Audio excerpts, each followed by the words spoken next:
Kasi pag maluwag to mga kaibigan, may tendency tumalon. Pag tumalon yan, hindi na maganda, pwedeng masira. Mawala na siya sa timing eh. At saka magsigig, labib-labib to ganyan habang umaandar. Kaya kailangan ganyanin mo kung okay na, pati dito. Ganyan mo, ganyan. Habang umaandar yan, nawala ito. Itong drenahin na to sa sigunyal, unti-unti yan lumalabas. Ngayon, unti-unti yan lalabas, mawala na sa line to. Pwedeng maputol tong timing belt. Malaking disgrasya yun. Wala na ang nabili niya ito sa sakyan, hindi pa daw napalitan ng timing belt. Kaya ito, bumili na siya mga pesa. Ito mga kaibigan. Meron ito timing belt na malaki at saka yung maliit. Dalawa kasi yan eh. Sa balancer. Saka yung tensioner bearing na maliit, saka tensioner bearing na malaki. Para sa malaki na timing belt. Tanggalin muna natin ito mga kaibigan kasi ano to eh, nakaharang sa trabaho eh.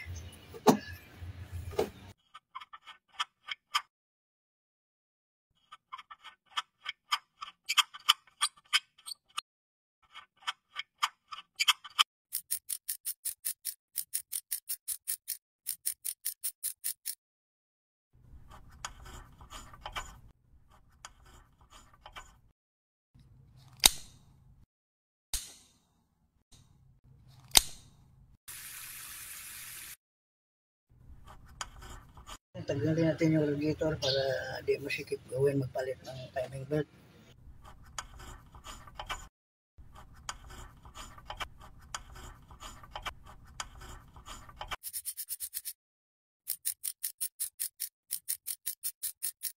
Ito mga kaibigan, para di mahirap tanggalin itong apat na tornilyo sa fan blade, no? Ang water pump.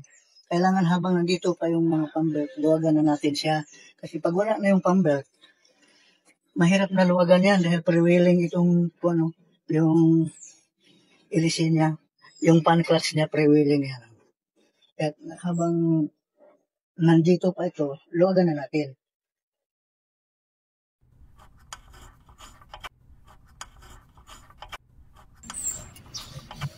Ngayon mga kaibigan, yung dalawang tornilyo na sa lalim, pitikin natin itong starter para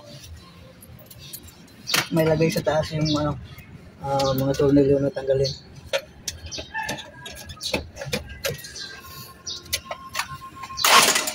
Ayan, nasa babaw na siya kaya hindi na mahirap tanggalin.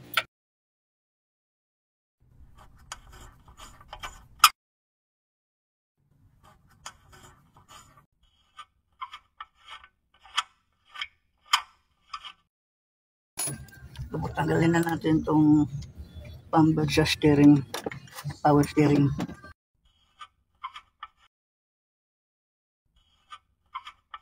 Sa pang tornilyo ito dito, kailangan lugan para matanggal natin yan. Pambag. Luwag na.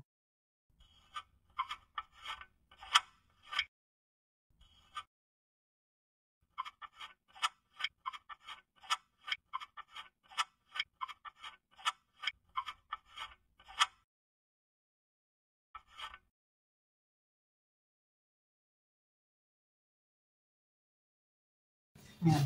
Tanggalin na natin ito mga kaibigan.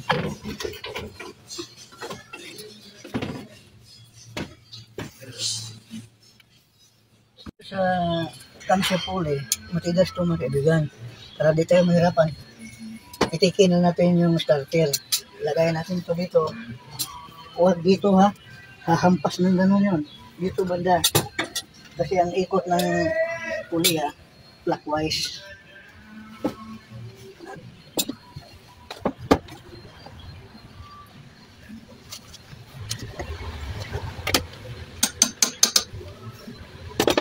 Kaibigan, pitikin ko yan. Kailangan masafety rin tayo. Takipan natin. Kaso mayroong lumipad yan, hindi tayo matambahan. Kahit ganun lang. Okay. Ngayon, pitikin ko na. Ayan, pitik na yung mga kaibigan. Tingnan ko kung lumuwag na. Ayan, lumuwag na. Ganyan lang kadali kaibigan. Hindi yung martilyuhin pa ganyan paluwag. Bago tayo magkalas-kalas mga kaibigan, i-timing muna natin yung pina. tanggalin muna natin itong mga tornilyo. Huwag tayong magtanggal agad ng timing belt na hindi naka-timing ng makina. Kasi hindi mo na may timing yan dahil tutukod ng balbula pag pinihit mo yung sigunyal. Kasi yung ibang balbula niyan, naka-open yan, hindi lahat naka-close. Naka-open yan. Kaya pag pinihit mo ng sigunyal na wala ng timing belt, tutukod yun, hindi mo na may timing. Maliban lang kung tanggalin mo yung blatter rambasin mo eh. Malaking trabaho na yan. Kaya bago ka lang yung timing belt, timing muna natin makina. Para hindi tayo ulit-ulit na ba. Ito lang natin.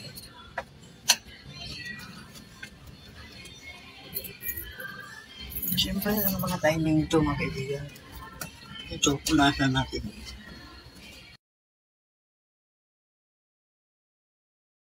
Itong dot dito natin ilagay. Ngayon yan. Ito.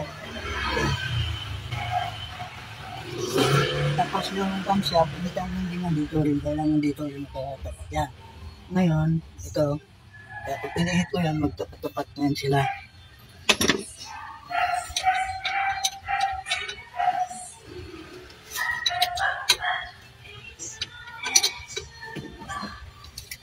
Malakas ang kompresyon ng pinapilihan. Lumalaban yung dito naman sa sigunya, kailangan nagtatap din center. Kaya ito, yan. Yan, itapat mo sa tick. Ibig sabihin, nakatap na yung piston o 1. Nakauno na yan, mga kaibigan. Yung camshaft, nakauno. Yung injection pump, nakauno. Kaya nakatahimik. Pwede na natin siyang tanggalin.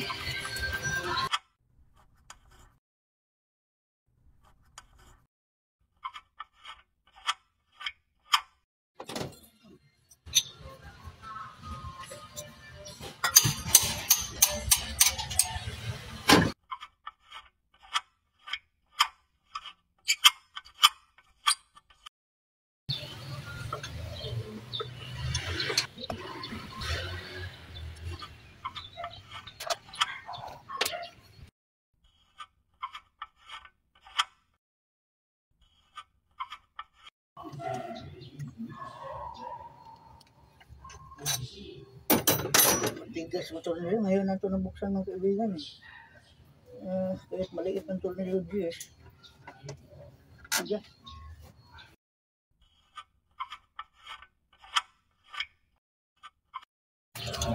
Unahin natin tanggal itong timing belt na malaki mo kaibigan. Ito muna luwagan natin.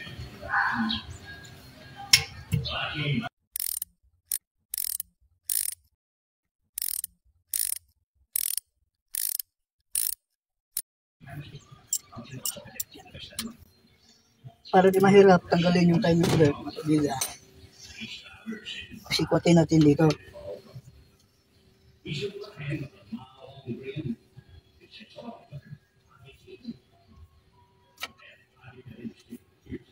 Sikwat ng ganon.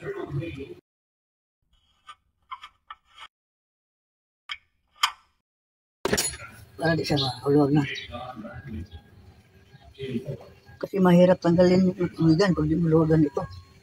Ito, tensioner bearing.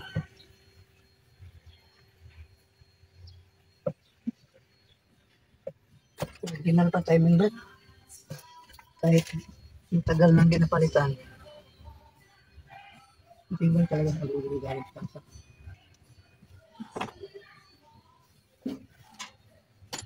Sunod natin tanggalin. Itong tensioner bearing ng balancer mga kaibigan.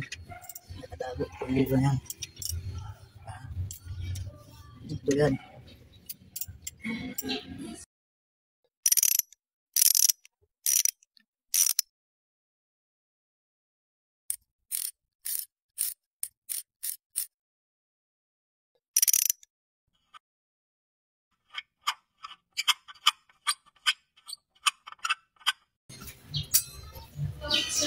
Hirap tanggalin yan. Pag yung belt na yun, pagka itong wheel spring.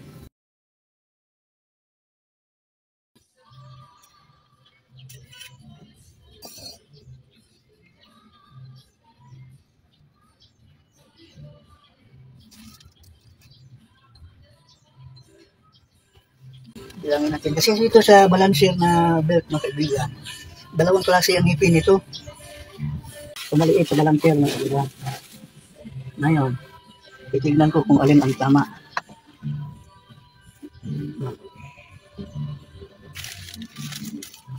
Ito, malaki na ito, kaibigan. Kaya, sabi ko sa supply, tiramin ko lang yung isa kasi dalawang klase yung ngipin yan. Baka di ko matapos trabaho. Tingnan, malaki. Mas malaki. Yan. Ito maliit. Kaya ang tama dito, itong isa. Ito. Yan. Yan o, parehas. Parehas. Pag magbilang tayo ng ngipin, matagal. Pwede mo naman ganyan kung parehas sila yun. Yan, parehas. Itong malaki, lagi naman tama. Yung maliit lang talaga ang isa nagkakaproblema. Depende sa model ng kung para sigurado, ganyan mo. Ayan. Kaya ito ang tama. Ngayon, bago natin kabit ito, tanggalin muna natin yung tensioner bearing. Kasi merong bago dito, mga kaibigan. Ayan, bago. Sa malaking kalimbot yan. Yung sa maliit. Ito naman yung sa maliit. Yan.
So, pag nagpalit ng timing belt, automatic yan. Pag yung tensioner bearing, palit talaga.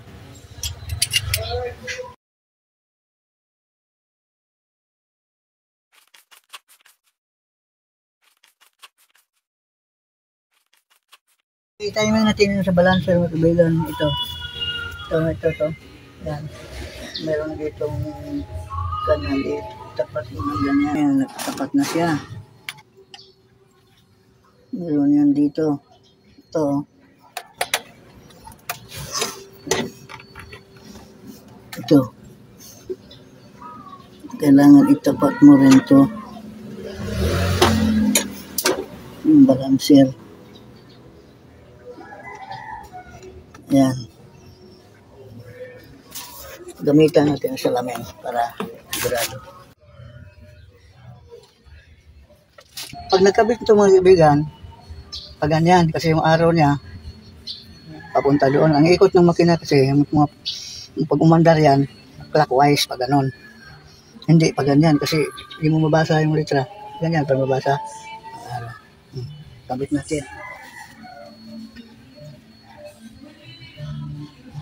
Habang kinakabit yan, may tendency na gumalaw yung, ano mo lang ulit. I-timing lang ulit, kasi ganyan naman talaga itong mga balancer. Natin ha, hindi nagbago. Okay, hindi nagbago. Ito siya, mga kaibigan, halos di mo makita yung lagayan nito, tsaka ito, salatin mo na lang. Ito, dito man lang to, ito. Kasi ito siya, pag di mo na ilagay ng maayos, itong kabilang dulo, gaganyan dito sa ngipin ng granahe. Ganyan, nakaganyan siya sa granahe, ngipin. Pag under niyan, mga kaibigan, magugulat siya, akala mo, armalite. Kasi ganyan yan. Siyempre, bilis ng andar. Kaya patayin mo agad mo kina pagka ganyan dahil mali. Ngayon pala, siguraduhin rin natin na tama ang pagkakabit. Maingay ito pagka mali ang kabit. Tiyaga lang talaga yan, mga kaibigan. Kasi sa Bulacan tiyagaan to. Wala tayong ginaga. Kahit sino mekaniko mo, mga kaibigan, medyo mahirap talaga ito dito banda.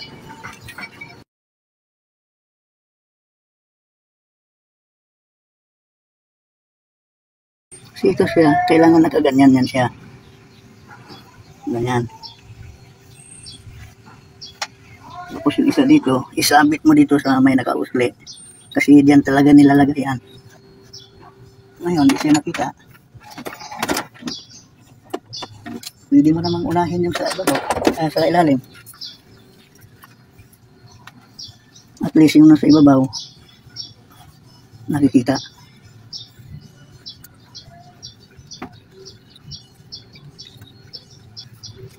Kabit yung coil spring dyan na sa adjuster, mga kaibigan, sa tensioner bearing. Gamitan natin ng lungnos. Ano mo dito sa lalim. Yan. Pagka na ganyan na, salatin mo kung andoon na ba siya sa pwesto niya. Yan, nandiyan na siya. Nandiyan na siya. Tapos ito, nandito na rin. Kaya ilagay na natin itong nut niya.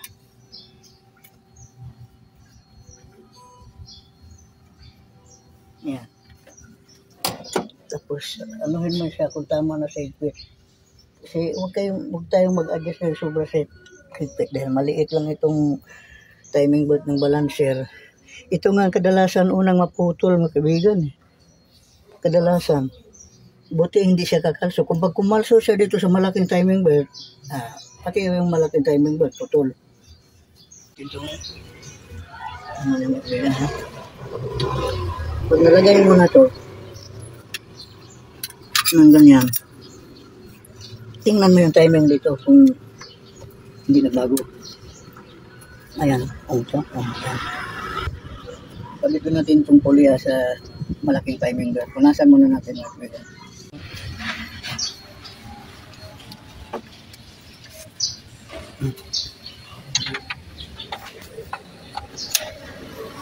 Ngayon, ipitan muna natin bago makalitaan. Ngayon, itong timing belt ng ikabit natin.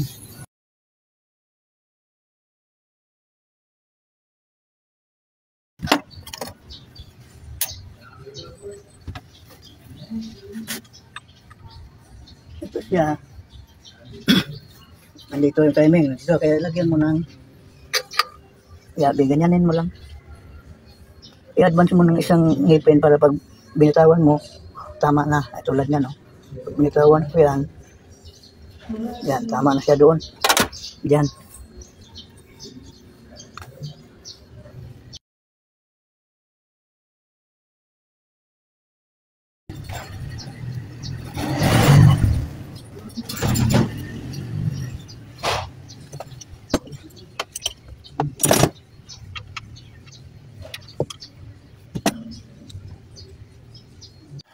Andyan na yung timing belt.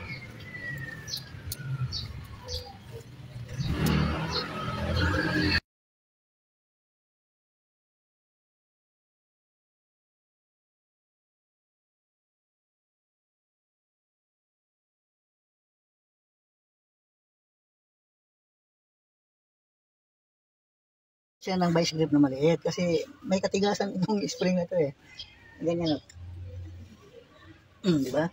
Tapos habang ano ka dyan, higpitan mo na to para papasok ng hindi nakakalas.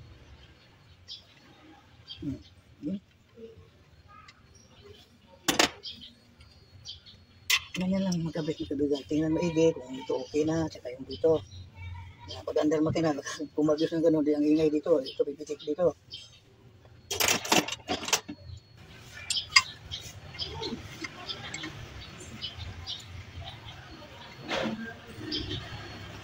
Check ang maigi, kung maigi ka na lahat ng tornilyo yun. Lalo na ito, importante masyado ito. Hindi pwede hindi mo ipitan ito. Hindi pwedeng di kalimutan to. Oras tumalon yung timing dito, may sisira yung molecular ano, putol. Ngayon, yan, maluwag. Adjust pa natin yan. Tama lang na-adjust, pang timing belt lang.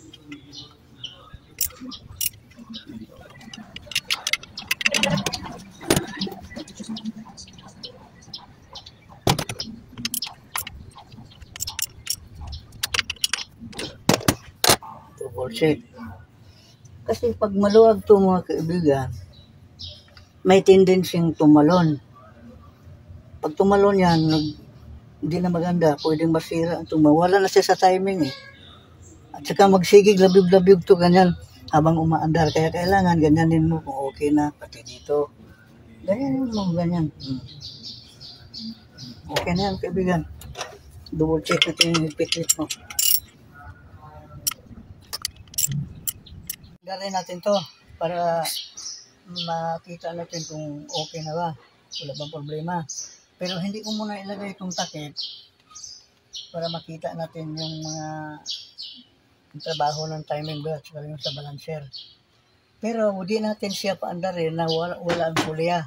Ito, crankshaft pulley. Kasi habang umaandar yan, nawala ito, itong drenahe na to sa sigunyal, unti-unti yan lumalabas. Ngayon, unti-unti yan lalabas, mawala na sa line to. Pwedeng maputol itong timing belt. Malaking disgrasya yun. Pag naputol timing belt mga kaibigan, may maputol din dito, rocker arm, o kaya baluktot, balbula, o wasak yung bulb guide. Kaya kailangan ikabit natin to bago pandalin. Okay?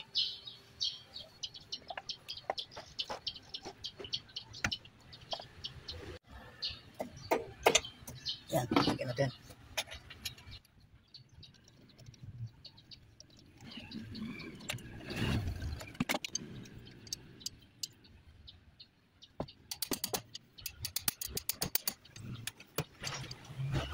Ikutin muna natin mga kaibigan ha. Kung wala pang sayad. Bago pa andarin. Para sigurado trabaho walang problema.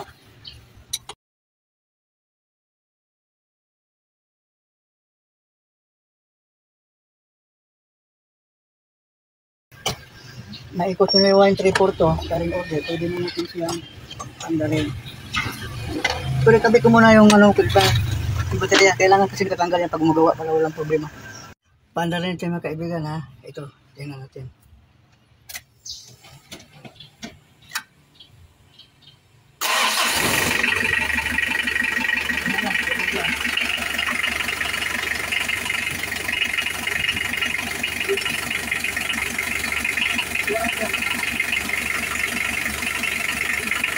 Maraming salamat mga kaibigan. Sana meron kayong matutunan sa mga sinabi ko tungkol dito sa timing belt, sa pag-iingat na di tayo makasira ng makina ng customer natin. Sige, maraming salamat po.